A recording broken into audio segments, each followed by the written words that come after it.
Hello students, yes, good morning. In previous lecture we were discuss some question of exercise 10.2. Today we will discuss remaining question of exercise 10.2. I think हमने first 10 question कर लिया था and question number 11. So that the vertex vector 2i minus 3j plus 4k and minus 4i plus 6j minus 8k are collinear. आपको दो vectors दिए गए और आपको कोलिनियर शो करना है। देखिए कोलिनियर के जब भी क्वेश्चन आता है वो एक इंपॉर्टेंट होते हैं और हमेशा कोलिनियर से रिलेटेड क्वेश्चन आपको पेपर में मिलेंगे, ये श्योर है। तो क्वेश्चन नंबर 11 में आपको दो वेक्टर दिया है, मैं एक को वेक्टर लेट कर लेता हूँ, this is the vector A and second one this is vector B and vector is given that 2i minus 3j plus 4k 2i minus 3j plus 4k cap and second one is vector minus 4i plus 6j minus 8k minus 4i plus 6j minus 8k. We have to prove that these vector is to be collinear. So what is the concept of basically to prove the collinear? Collinearity के लिए हमें prove करने का concept क्या होगा, उसके लिए देखिए हमें क्या करना है कि रिस्पेक्टिव कंपोनेंट ऑफ आई जे के प्रोपोर्शनल शो करना है। अगर आई जे के कंपोनेंट प्रोपोर्शनल हो गए it means given vector is said to be collinear, और अगर रिस्पेक्टिव कंपोनेंट प्रोपोर्शनल नहीं हुई, उनके रिस्पेक्टिव कंपोनेंट की रेशियो प्रोपोर्शनल नहीं हुई, then the given vector is not proportional. तो हमें बस ये करना है कि आई के कंपोनेंट में आई से डिवाइड करना है, जे के कंपोनेंट में जे से और के कंपोनेंट में के से। तो यहाँ पे आई का कंपोनेंट क्या है 2, यहाँ पे क्या है आई में आई से डिवाइड करना -4, फिर यहाँ जे के कंपोनेंट में -3 से आप कॉमा दे करके लिख लीजिए ये प्रोपोर्शनल है या नहीं, अभी हम चेक कर लेंगे 6, और यहाँ पे देख लीजिए 4 विद साइन लिखना आपको -8। ये देखिए कितना आया -2/-4 -1/2, ये भी क्या आया आपका -1/2, ये भी क्या आया, क्या ये रेशियो इक्वल नहीं है? बिल्कुल है। तो आप कहोगे respective component of I J k, ratio of the respective component of I J k becomes proportional, so the vector A and vector b are collinear because ratios of I, J and K becomes proportional. Ratio क्या है? Proportional. अगर proportional आ जाए then collinear, otherwise this is not collinear.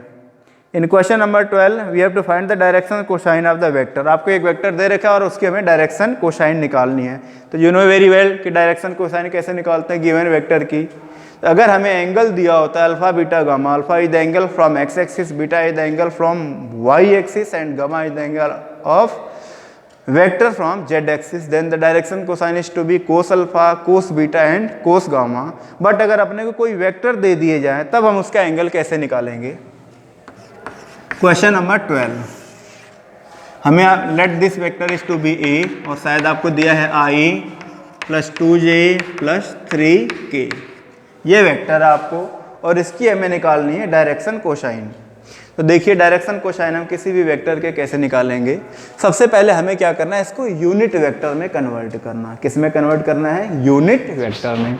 और आप जानते हैं कि किसी भी वेक्टर को यूनिट वेक्टर में कन्वर्ट करने के लिए हमें उस वेक्टर के मैग्नीट्यूड से डिवाइड करना होता है। Then how can you find the magnitude of given vector? Magnitude in under root component of I J k square करके ऐड कर देंगे। जो आई जे के कंपोनेंट है उनको स्क्वायर करके क्या करोगे? ऐड 1 का स्क्वायर प्लस 2 का स्क्वायर प्लस 3 का स्क्वायर, क्या है आपका 1 + 4 + 9 √14। अब आप इसे डिवाइड कर देंगे तो गिवन वेक्टर किस में कन्वर्ट होगा? आपका यूनिट वेक्टर में। √14 से आप सेपरेटली अलग अलग डिवाइड कर दें। आई 2/√14 j प्लस 3/√14 k। अब आपको डायरेक्शन कोसाइन लिखनी है यहाँ पे। आप ऐसे लिखे डायरेक्शन कोसाइन, यहाँ पे आई जे के कंपोनेंट सिर्फ लिखना है 1/√14 2/√14, 3/√14। ये आपकी किसी भी वेक्टर की क्या है, डायरेक्शन कोसाइन। ये आपका question number 12। Then question number 13। Question number 13 में बस आपको वेक्टर नहीं दिया है, आपको पॉइंट्स दे रखी ए एंड बी। तो firstly we have to find the vector from point A to B.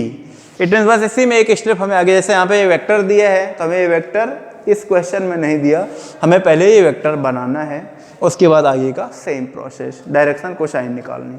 देखिए we have given that point A and B and vector directed from point A to B. Vector का direction क्या है, from point A to be.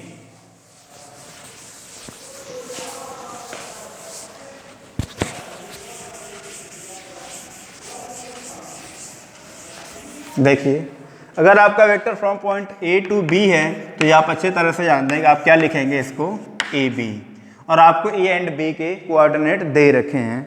ए का coordinate है 1 2 -3, 1 2 -3 and b का coordinate -1 -2 1, -1 -2 1। तो आपका ए B क्या होगा, देखिए अगेन ओ बी माइनस ओ ए, पोजिशन वेक्टर आप बी माइनस पोजिशन वेक्टर आपके, ये ऑलरेडी मैं आपको बता रखा हूँ। लास्ट में से फर्स्ट को माइनस करते हैं, तो माइनस कर दीजिए और आई जेके लगाते रहना। -1 में से 1 माइनस करेंगे तो देखिए ये एक्स वाला कोऑर्डिनेट है और एक्स के अलॉन्ग यूनिट वेक्टर होता है आपका आई, तो -1 -1 क्या होगा, -2 आई, -2 -4, ये वाई का है तो इसके along unit vector J, and 1 ये +3 हो जाएगा 4, ये z का है तो इसके अलॉन्ग यूनिट वेक्टर होता है k। अब ये आपका वेक्टर बन गया। अब सेम क्वेश्चन हमें वही करना है, इसकी डायरेक्शन कोसाइन निकालना है। Then firstly convert into unit vector और then write the direction cosine. Then what is the magnitude of this given vector in under root square of the component of I J k, इनके add कीजिए। 2 4 4 16 4 16 32 4 36, value क्या 6। अब आप इस 6 से इसमें divide कर दीजिए तो ये यूनिट वेक्टर बन जाएगा आपका। गिवन वेक्टर में आपको मैग्नीट्यूड से डिवाइड करना है। आप सेपरेटली, मैं कहता हूँ हमेशा सेपरेटली डिवाइड कर लीजिए। -2/6 आई, -4/6 जे, +4/6 के। अब आपकी डायरेक्शन कोसाइन क्या है,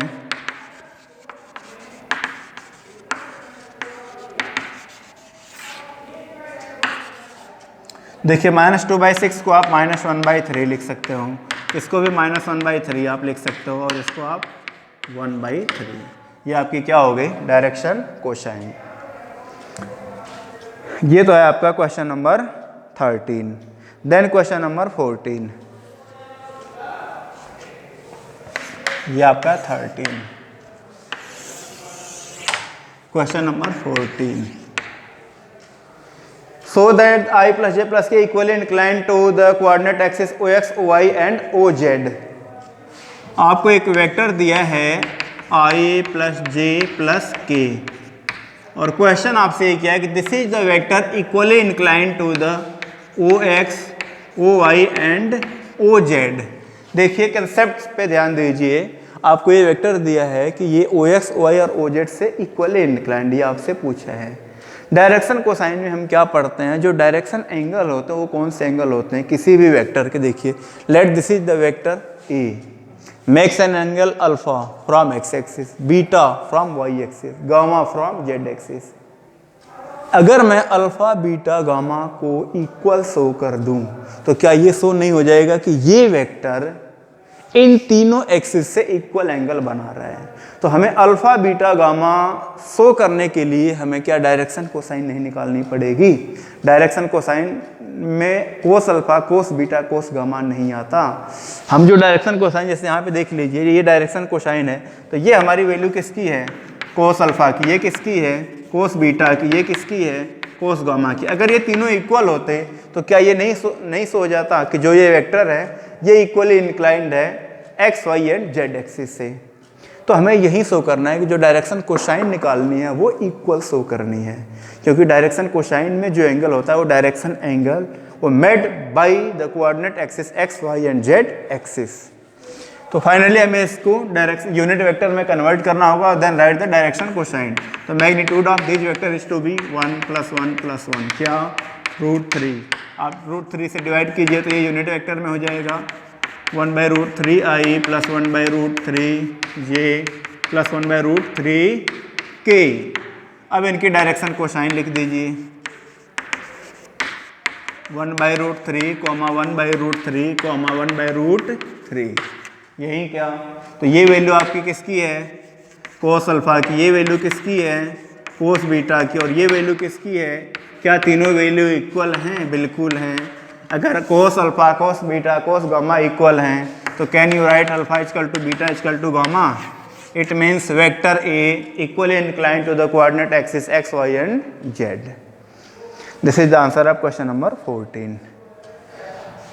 क्वेश्चन नंबर 15 देखिए।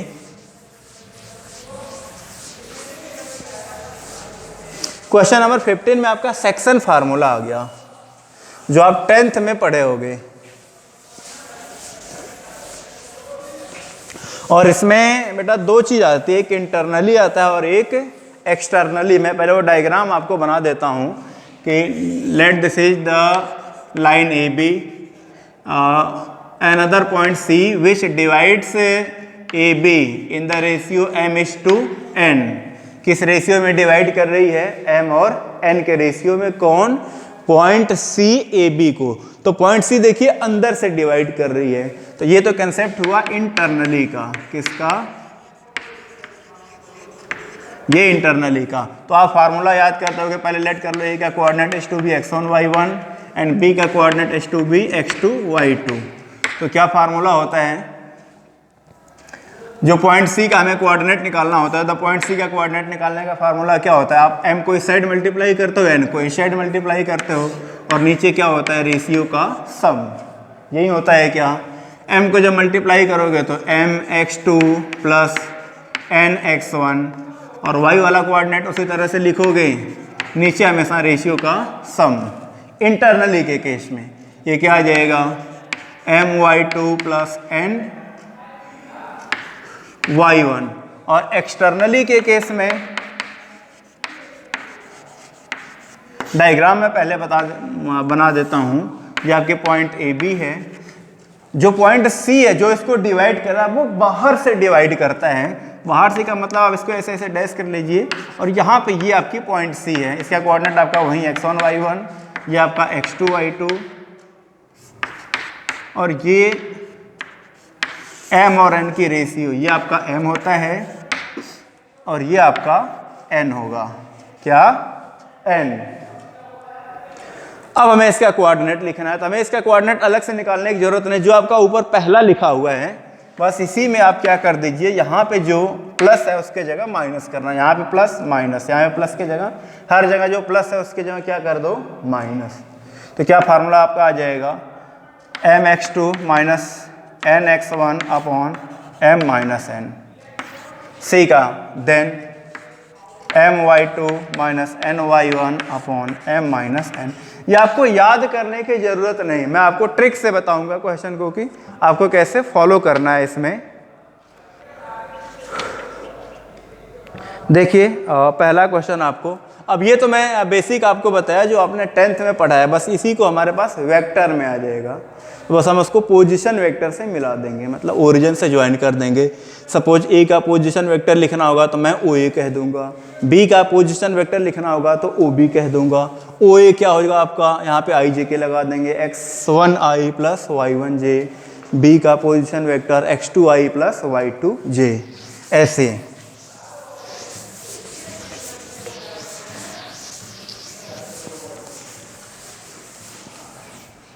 देखिए क्वेश्चन नंबर 15।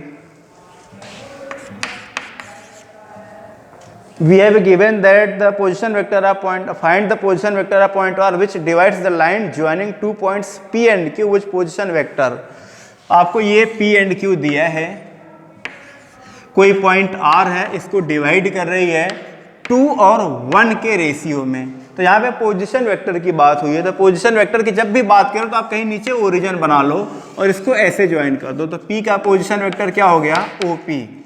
उसी तरह से Q का पोजीशन वेक्टर क्या हुआ, OQ, और हमें R का पोजीशन वेक्टर निकालना है जो इसको इंटरनली 2 और 1 के रेशियो में डिवाइड कर रहा है। मैं इंटरनली का बता देता हूँ, एक्सटर्नली में आप खुद फाइंड आउट कर लेंगे। तो P का जो पोजीशन वेक्टर आपको दिया हुआ है I + 2j - k, तो ये P का पोजीशन वेक्टर है आपका I + 2j - k, and Q का position vector -I + j + k, -I + j + k। जो R इसको इंटरनली डिवाइड कर रहा है 2 और 1 के रेशियो में, हमें उसका कोऑर्डिनेट निकालना है। तो देखिए, मैं अभी आपको फार्मूला आपको याद करने की ज़रूरत नहीं, मैं बता रहा हूँ यहाँ पे आपको कैसे लिखना है। Position vector of point R, उसको आप OR लिखेंगे। हमेशा रेशियो का सम नीचे पहले आप लिख दीजिए 2 + 1। एक्सटर्नली में होगा तो यहाँ बस माइनस आ जाएगा। ये केस मैं इंटरनली का बता रहा हूँ। देखिए, अब आपको 2 को अपोजिट साइड मल्टीप्लाई होता है, Q में और 1 का P में, तो 2 × OQ, पोजिशन वेक्टर है तो हमेशा O लगाएंगे, फिर बीच में प्लस 1 × OP। बस ये आपका आ गया, याद करने की कोई ज़रूरत ही नहीं। देखिए 2 × OQ, OQ है आपका -I + j + k, प्लस 1 करें कोई फर्क ही नहीं पड़ेगा, OP I + 2j - k, नीचे रेशियो का सम आपका 3 आ गया। देखिए ये आ गया 2I और plus I, 3I, 2j + 2j, 4j, 2k और -k + k और अपॉन 3। यह पोजीशन वेक्टर आपका आ गया R का। और अगर मैं एक्सटर्नली बात करूं तो फार्मूला बस क्या हो जाएगा आपका 2 × OQ, बस प्लस के जगह क्या आ जाएगा आपका -1 × OP upon 2 - 1। This is the case of externally, आप निकाल लेना। Question number 16, find the position vector of mid point of vector joining the points 2, 3, 4 and 4, 1, -2। देखिए इस बार बस इसी का चेंजिंग रूप है, आपको मिड पॉइंट का कोऑर्डिनेट निकालना है। क्वेश्चन नंबर 10th में आप प्रीवियस ईयर आप 10th में पढ़े होंगे, coordinate of mid point x1 + x2/2, y1 + y2/2। तो आपको 2 पॉइंट दे रखी P एंड Q, 2, 3, 4। ये आपका P है, ये आपका Q है, 2, 3, 4। Q का कोऑर्डिनेट 4 - 1, 2, 4 - 1, 2।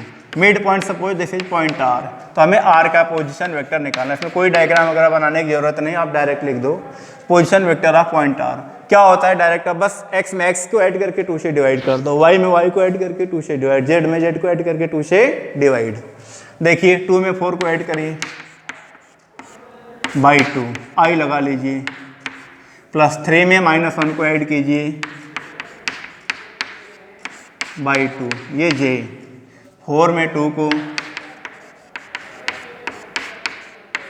k, x वाले के साथ I, y वाले के साथ j, z वाले के साथ k, तो क्या हो जाएगा 6/2, 3I, ये हो गया आपका 4/2, 2j और 3k।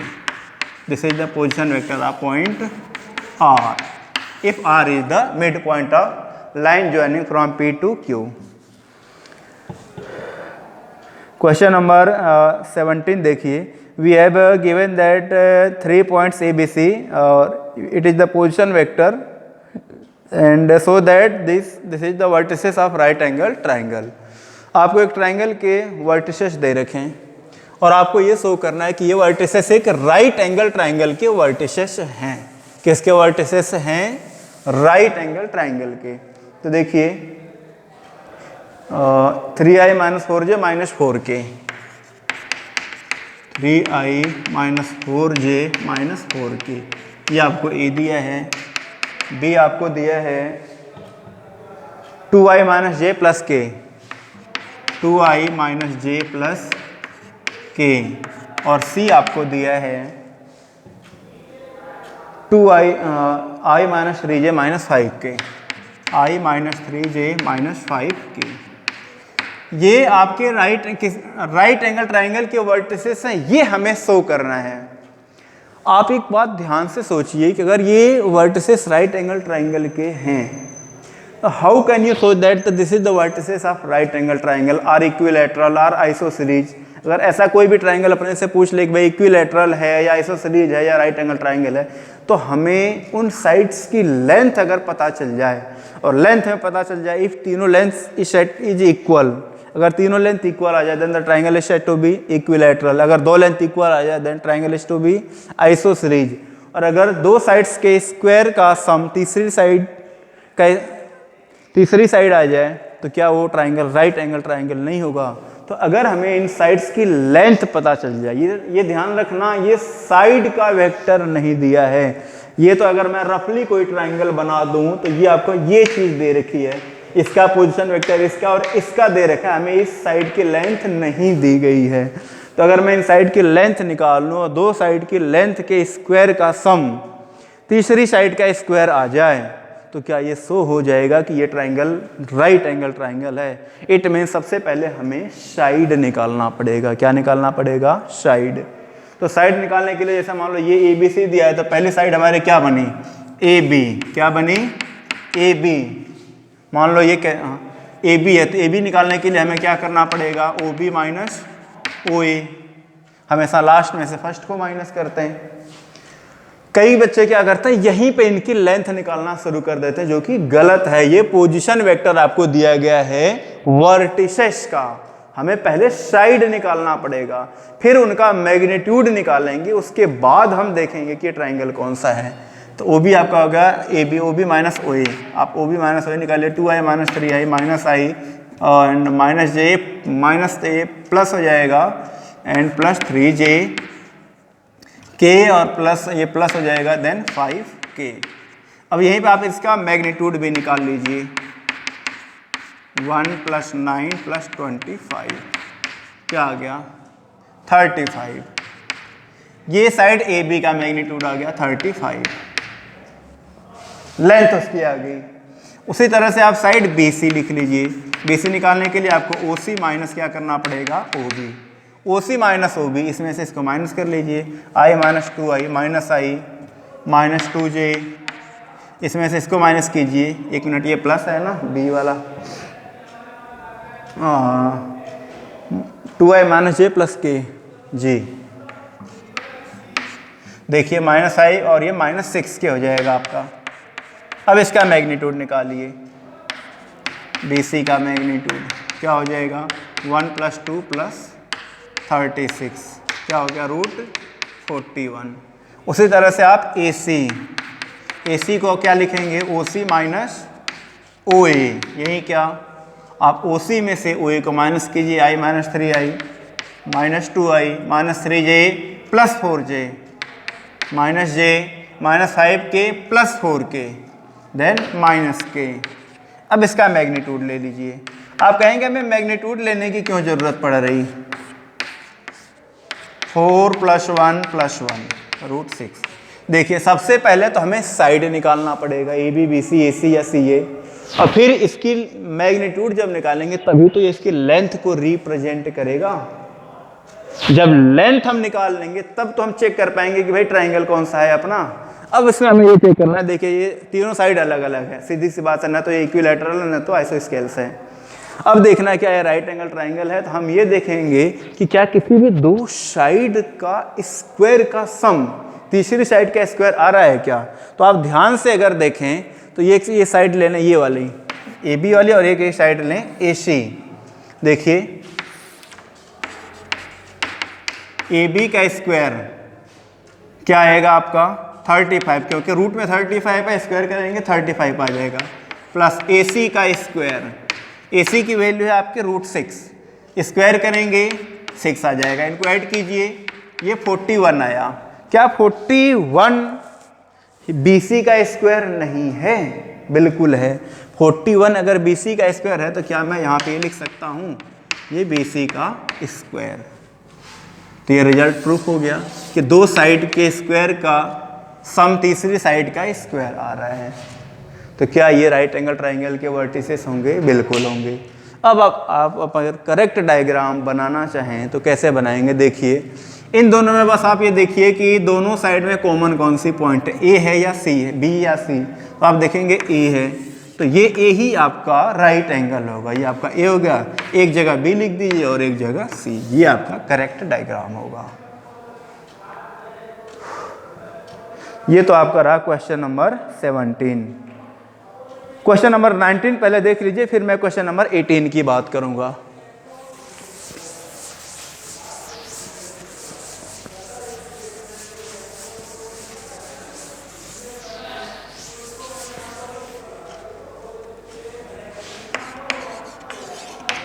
आपको ट्रू और फॉल्स आई थिंक बताना है।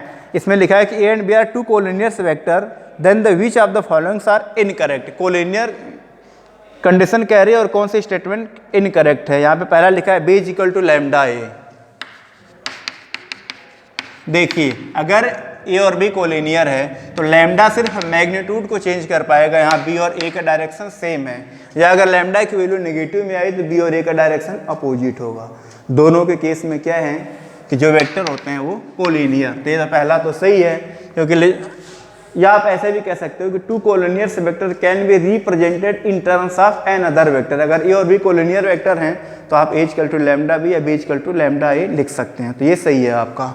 सेकंड है आपका A is equal to plus minus B. यहाँ पे एक तरह से लैम्डा की वैल्यू प्लस माइनस 1 हो गई, तो ये भी तो सही है।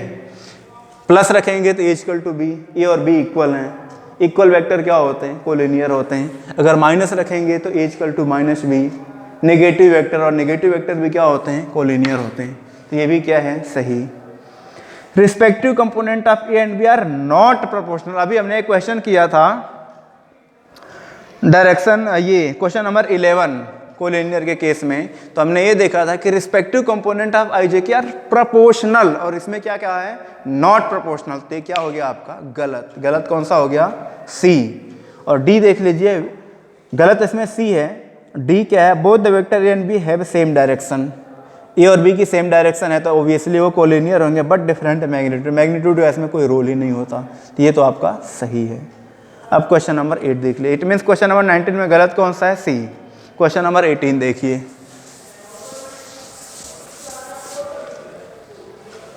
देखिए ये एरो डायग्राम पे है आपका, यहाँ पे ये ए बी है, ये आपका सी है। देखिए एक तरह से आप ध्यान से देखें, ए बी में बी सी को ऐड किया है, और यहाँ पे ऐसे भी ये दिया गया आपको, और ये ए सी आपका रिजल्टेंट है from initial tail to final head.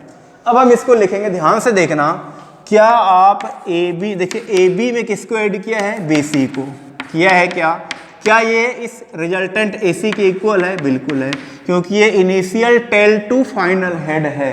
फिर से ए बी के हेड पे बी सी का टेल आया, इट मीन्स ए बी में बी सी को ऐड किया है, तो क्या आया अपने को, ए सी, वो मैं लिख दिया। अब आप इसको कई तरह से लिख सकते हैं। मैं ए सी को अगर सी ए लिखूंगा तो आगे माइनस साइन आ जाएगा, किसी में भी इंटरचेंज करूंगा तो आगे क्या आ जाएगा, माइनस साइन।